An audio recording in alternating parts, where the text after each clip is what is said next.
What is the Jewish view of physical beauty? Beauty is a virtue. Where the Torah compliments the matriarchs, beginning with Eve, how beautiful she was. Well, we're not engaging in an intimate relationship with her, so it's perfectly okay to notice her looks. In an intimate relationship, looks are the least important. In fact, looks can actually interfere with intimacy. So if you separate physical beauty from internal beauty, it is shallow and will destroy a relationship. Rabbi, next question I wanted to ask was around something totally separate, actually. And that's the issue of the question of physical beauty. There's this word that I learned a few weeks ago that's circling online called looks maxing. I don't know if you've ever heard of it. And it's a trend that a few of these young Americans guys are saying is the answer to all your problems. If people just focus on maximizing and perfecting the way in which they look, then people will treat them better and they'll get what they want in life. And obviously it's very one-dimensional and missing all kinds of other elements to life. And, you know, we can deal with all the obvious critiques. But what I was curious to know from your perspective is, what is the Jewish view and Torah view of physical beauty? Because it doesn't seem to me like it's, quite black and white in the way that it might be in other religions that say, it's completely irrelevant or it's not something you should focus on. And I kind of am a bit confused because on the one hand, I see, the Torah telling us don't focus on running after your eyes. There's the whole idea of, Shema Yisrael, where as a nation we're meant to be not so impressed by what we see, more focused on how, going deeper, the world that ought to be, understanding people are souls. You shouldn't, judge them by their bodies, by physicality. We shouldn't be shallow. Sheker hachein vehevel hayofi, that it's basically falsehood to beauty, and it's just and it's vain. But on the other hand, we hear of some of the matriarchs and even a patriarch, Joseph. The Torah speaks of their physical beauty, and it doesn't seem to be saying it in any kind of concerned or derogatory manner. So, what is the Jewish view of physical beauty? Well, I think the quote from King Solomon about the vanity of beauty and the falseness of charm is talking about a relationship, right? The whole thing is a ode to the wife. Mm. In a intimate relationship, looks are the least important. In fact, looks can actually interfere with intimacy, because intimacy is very internal and beauty is very external. Unless you can combine the two, and it's your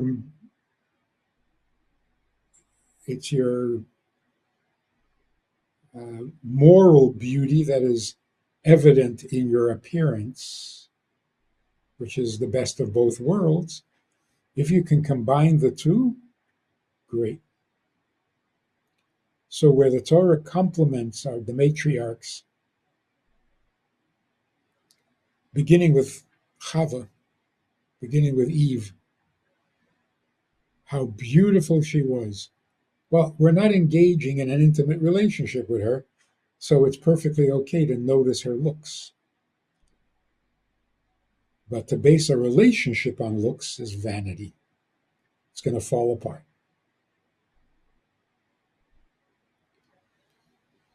It's a myth. Beauty is a virtue. Whether it's the beauty of nature, the beauty of character. When you say a beautiful person, you mean more than just looks. Hopefully. Not always today. Right. Society today. Yeah. If it's only looks, then it's not a beautiful person, it's a beautiful scene. Mm. They call it eye candy. It's not exactly a profound relationship. So if you separate physical beauty from internal beauty, it is shallow and will destroy a relationship. But to not appreciate beauty is a little deadening of the soul.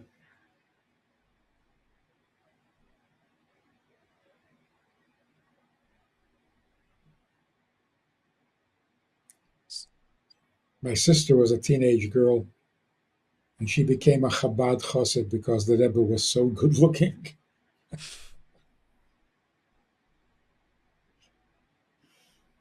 Physically, strikingly handsome. When you can combine the inner beauty with the physical beauty,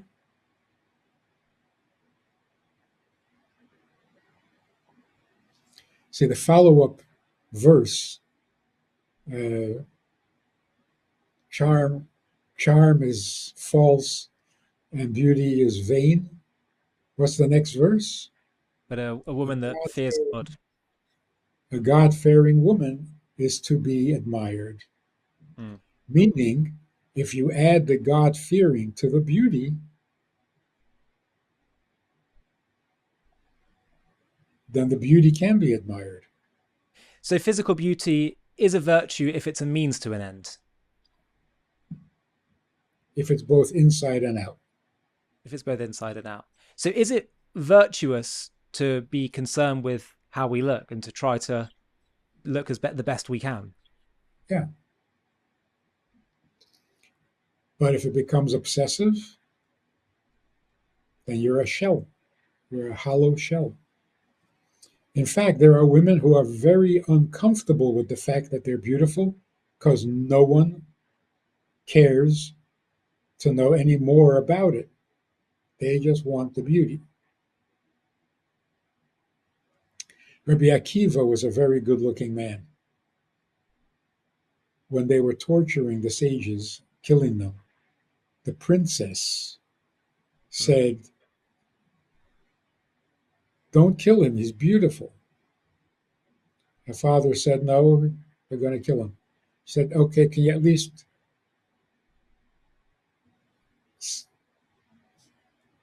keep the skin of his face?" How twisted is that? I know. He's so beautiful, give me his skin. I mean,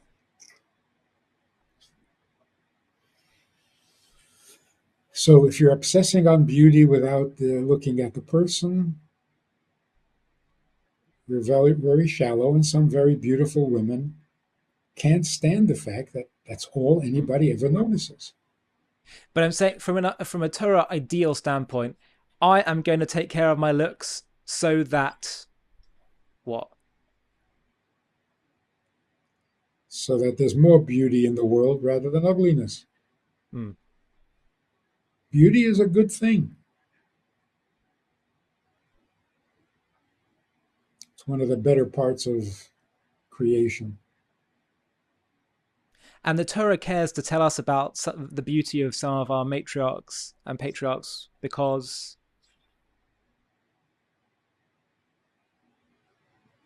In them, it was a reflection of their inner beauty. So if you want to get to what is inner beauty, you have a beautiful spleen. Wow, look at that spleen. I think we all know what it is when we see it. When we see someone's soul, they just wear it on their face. Innocence. Yeah. Innocence is beautiful. But that's because there's no conflict. A person in conflict is not appealing. Look at him and you become uncomfortable. Because conflict makes us uncomfortable. So a person who is torn, indecisive, not sure where he stands. It makes everybody around you uncomfortable. Whereas if you're innocent, uh, ingenuous, it's beautiful. Hmm. Beauty means harmony, or harmony means beauty. A symmetrical face is more beautiful than an asymmetrical. So when there's an internal beauty, it means there's an internal harmony. And it shows in the symmetry of the face.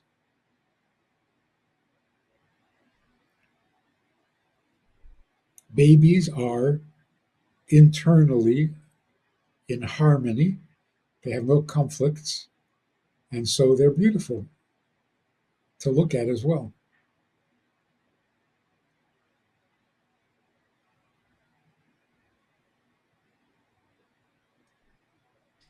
And what of people who aren't at the most, aren't blessed with the most symmetrical physical beauty, but they, their souls shine forth and they have beautiful souls. What souls? What of them?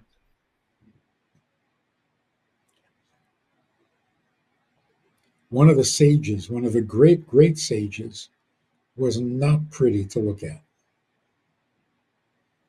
And some princess or queen, I don't remember who it was, said to him, "How come? You're such a great person. Why on the outside do you?" His answer was, "An old wine barrel. The better the wine, the uglier the barrel."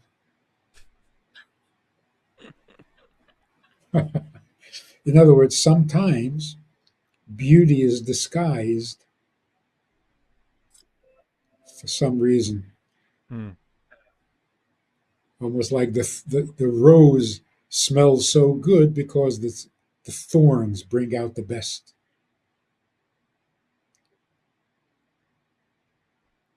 Okay, so there's a good excuse, but beautiful is still beautiful.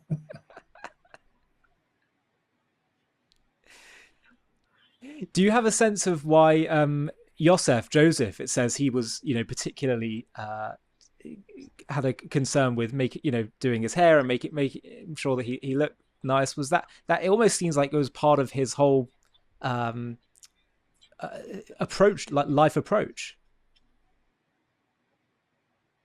Harmony, no conflict. No matter what was happening, he was solid.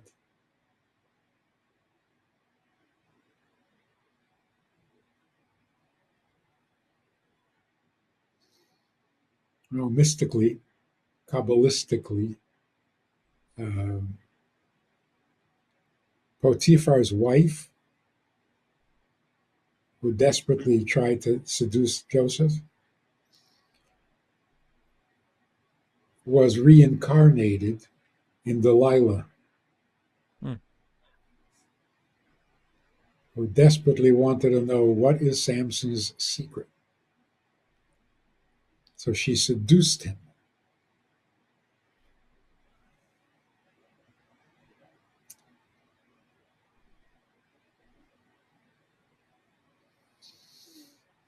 But the statement, "You can't judge a book by its cover," is a truism, but it's also a bit of a complaint.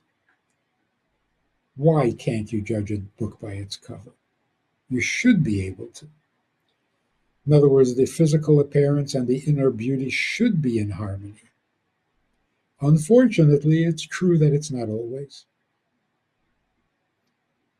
So you can't judge a book by its cover is a frustration. It's like it shouldn't be that way. Inner beauty and outer beauty should be in harmony. So we need to find a good excuse and explanation for why it sometimes isn't, or often isn't. But it really should be. Hmm. So I guess once Mashiach comes, it will be. The world will be at peace. The world will be in harmony.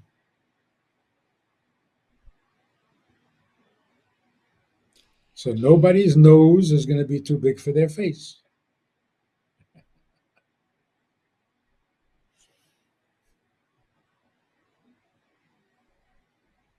Never see a baby, the nose is too big. True. Oh, look at that nose. In a baby, there's perfect harmony in all parts. That's why it's so pleasant to look at. So you're saying we're going to look different physically in the Messianic era? Oh, I can see a difference in a student. Like I said, 2 weeks ago, we had this program for college women. We had 87 women came to this resort in the Dominican Republic. And by the end of the 2 weeks, I could see a difference. The stress of campus, the conflict. Should I hide my Jewishness? Should I not hide it? But that has nothing to do with the physical dimensions or symmetry of their face. That's just the inner part. Yes. No, but it shows on the face. Interesting. Also, they kept kosher for a week. By the end of the week, they looked different. And thirdly, there were no men. It changed. It really changes their entire physical economy.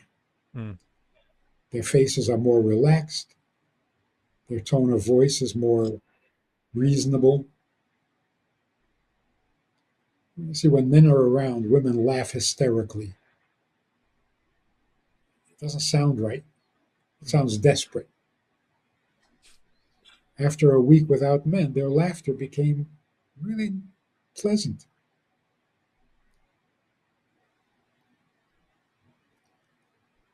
So when you live in conflict,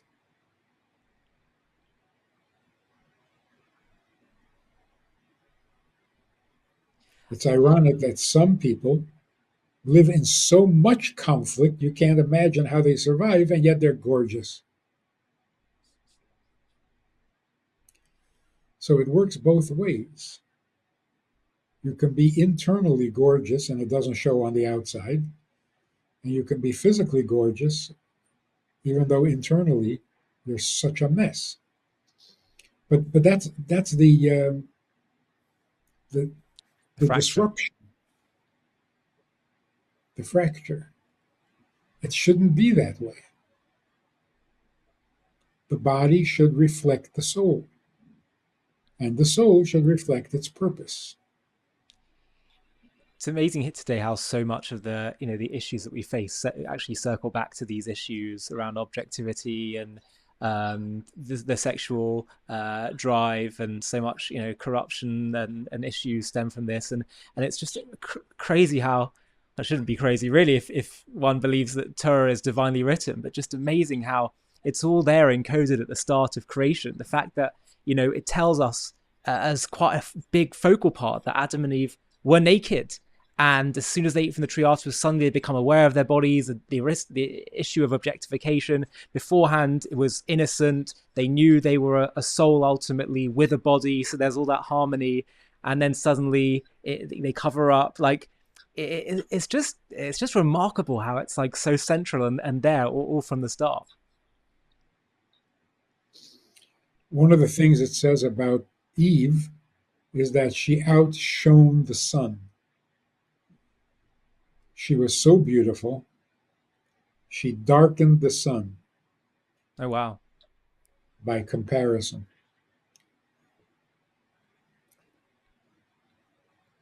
Because there was absolutely no conflict. Not even a birth trauma.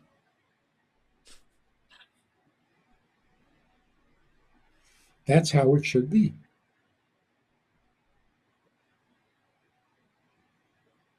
So this association of beauty and sex is so corrupt. A man sees a beautiful woman, he has to have sex with her. What's the connection? What is it, a trophy?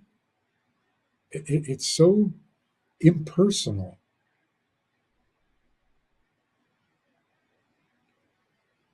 It's so pornographic.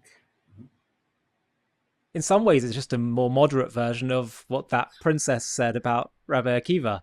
That's just takes it to an extreme, but it's all the same thing, really. Yeah, but we seem to have sanctified the association. If she's beautiful, you have to have sex with her. Why is everything beautiful, every woman who is beautiful, a sex object? Many will say it's just the way brains have been wired.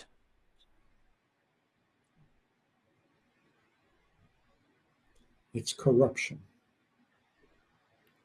You're corrupting the beauty. I mean, you see a beautiful sunset, you want to take it home, you want to possess it, admire it, and then go home.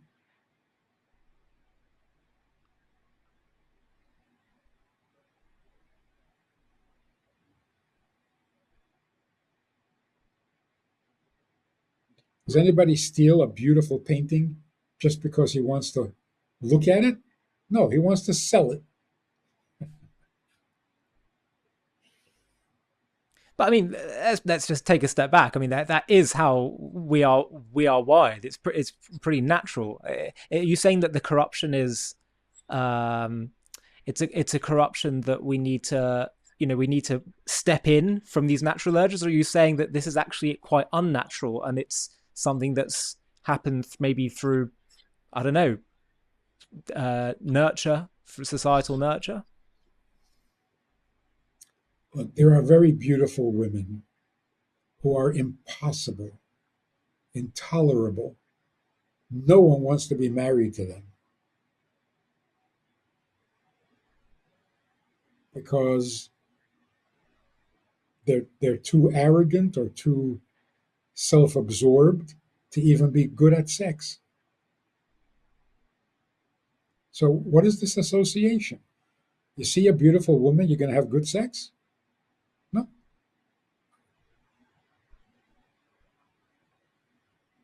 So everybody else says, he's divorcing her? How could he? She's so gorgeous. Say, spend an hour with her, you'll find out.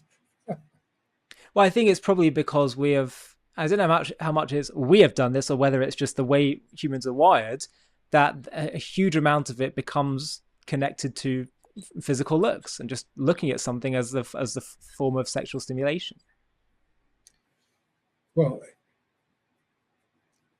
I think in the worst case, why would a man be attracted to a woman? If he is not a judge of character, if he's not interested in intimate relationship, he doesn't want to build a family, what is his interest in a woman? So if you're really shallow, the only interest you're going to have in a woman is if she's good looking. So why am I getting involved with her? Oh, because she's gorgeous. Otherwise, I don't need her. So it's like a cheap shot. I want a relationship, but I don't have anything to offer that is profound. So why would I engage in any relationship? Trophy. So everybody is fighting to get the attention of the prettiest girl in school.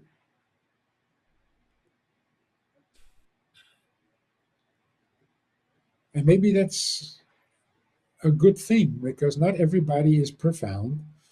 And without that attraction, maybe men wouldn't even bother getting married or having a family or I don't know.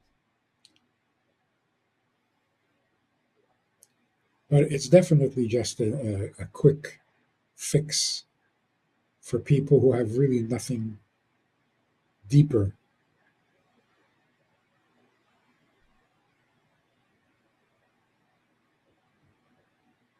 I read this article once about women who think they're beautiful, and maybe they are, but they won't smile because it'll create wrinkles. Yep, you're very good to look at. I don't want to get any closer to you than that. You're a miserable human being.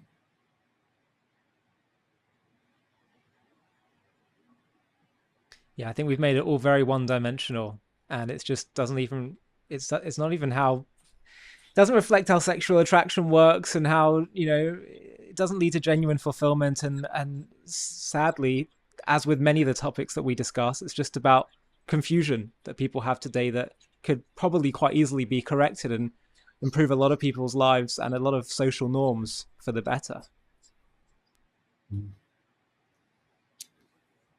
You know where Avraham and Sarah go down to Egypt,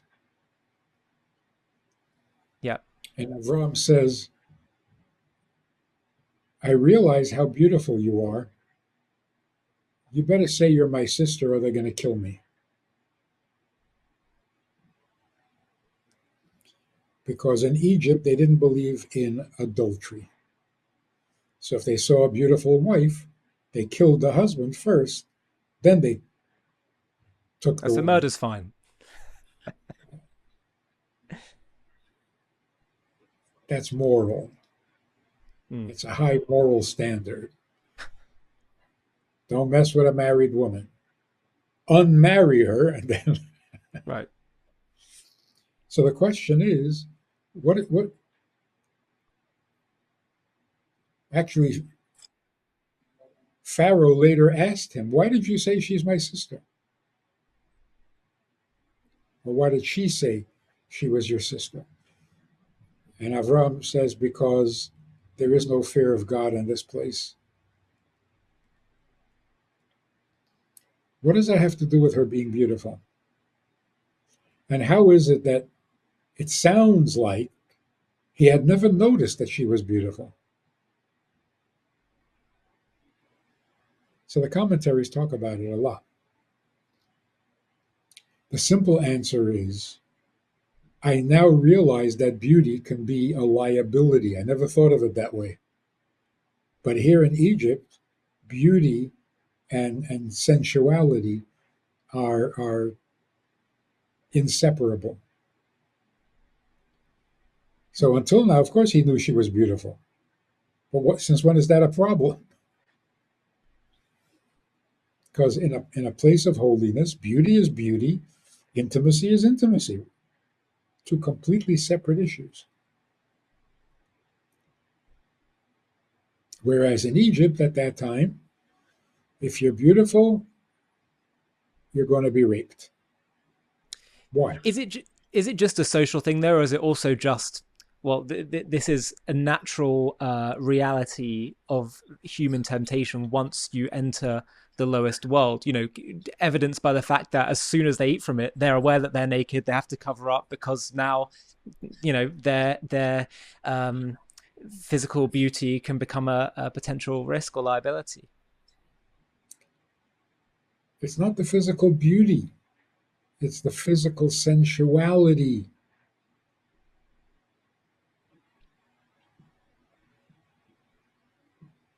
But, we have a problem even today. There are people who have a problem with a woman wearing a beautiful wig. It's beautiful, no good. No good to be beautiful? Why are you covering your hair? Because your hair is sensual. Not beautiful, or not only beautiful, it is sensual. So you cover what is sensual. Does that mean it has to be ugly? What's one got to do with the other? Putting on a beautiful wig does two things. It enhances your appearance, and it keeps the sensuality private. because a wig is not sensual no matter how good it looks. So the body is sensual.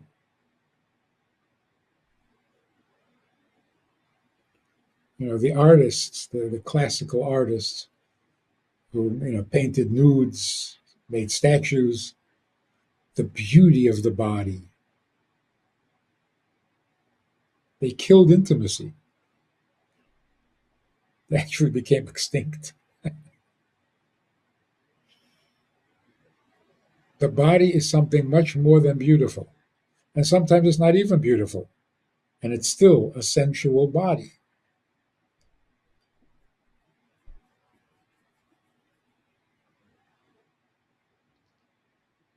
So when we confuse beauty and sensuality, it doesn't do anybody any good.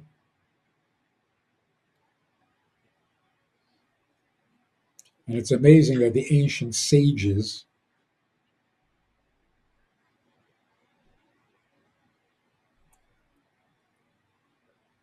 who wouldn't look at a woman other than their wife understood this so well. I don't know, people say, well, what do the rabbis know?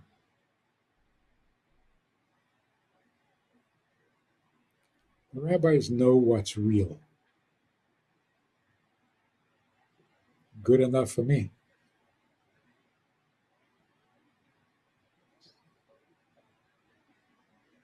So you're saying basically if in our minds we just knew looking at physical beauty does not, what would be the change in our mindset that could lead to reduction in this kind of objectification or connecting any human physical beauty we see with sexuality? Is it really just a change of mindset, or is it like a change of wiring? Oh,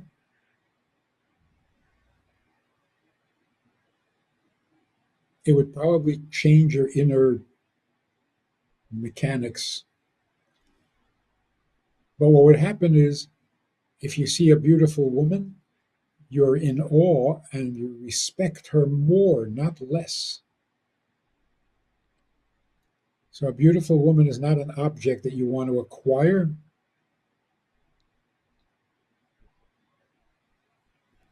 You have more respect, not less respect.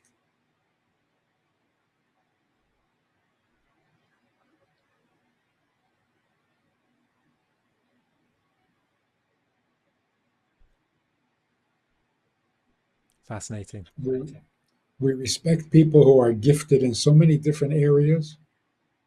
Well, beauty is a gift. Why aren't we in awe of that? I think men used to be. In the presence of a beautiful woman, you can't talk, you can't speak, you can't find words. You're overwhelmed.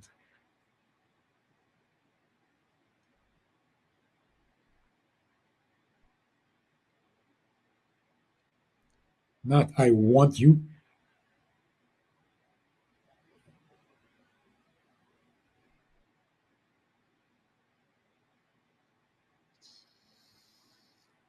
An exquisite, beautiful piece of pottery. We're afraid to touch it. We don't say, give me that. Just quickly, we've all heard of heaven, hell, and the afterlife, and at some point I'm sure you've given it some thought. But the Jewish view is radically different from almost everything you've been taught, and once you hear it, it will change how you understand life itself. Have a watch of the trailer for our new JTV Plus documentary called Heaven, Hell, and the Afterlife, and you can watch the full film right now by clicking the link below in the video description. Across the world, the afterlife is described in simple terms. Heaven above, hell below, the devil waiting to tempt you, and a humanity born in original sin. But Judaism tells a story that is older, deeper, and far more hopeful. Less obsessed with fear and more rooted in purpose. A story where the soul is not born guilty, but born noble. Where the body is not the enemy, but the partner. where the devil isn't God's rival, but his assistant, because Judaism has no second power, where hell exists, but not forever, where heaven exists, but not as the final destination, and where the real end of the human story is resurrection, not escape. Judaism views history as a mission, not a mistake. Other civilizations teach that we are here to earn our way into heaven. Judaism teaches that we are here to bring heaven down to earth. And to understand what happens after we die, we first have to understand why we're here in the first place. In this JTV Plus documentary, we're going to reveal the Jewish vision of life after death. One of the most misunderstood ideas, but if understood correctly, can transform your very understanding of life itself. To watch this JTV Plus documentary and access much more premium content, click on the link in the video description.